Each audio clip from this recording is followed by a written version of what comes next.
World bank এবং IFC আসছিল এবং বিশ্ব ব্যাংক কী কী কাজে সহায়তা দেবে আমরা এর আগেও আলোচনা করেছি।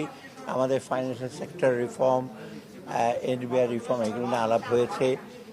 আর আইএফসির সাথে প্রাইভেট ইনভেস্টমেন্ট, প্রাইভেট সেক্টর কী এগুলো বিশদ আলোচনা করেছি এবং ওদের সহায়তা, কারিগরি সহায়তা এবং আর্থিক সহায়তা দেওয়ার ব্যাপারে ফার্দার অক্টোবরে যখন আমি যাব সেটা আমরা আরও করে আলোচনা করব। মোট কথা ওরা সব ব্যাপারে আমাদের সাথে দিতে পারে, তবে আমাদের কিছু কাজ করতে হবে, কিছু কন্ডিশন আছে, সেগুলো আমরা পালন করবো। এই হলো মোদ্দা কথা ভাইস প্রেসিডেন্ট সাথে এই কথাগুলো।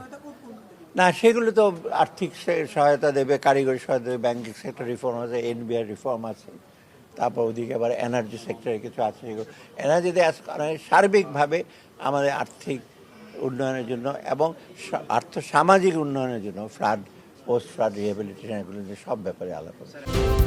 আরএফএল কিচেন সিঙ্ক, স্বাস্থ্যকর কিচেনের চিরস্থায়ী সমাধান।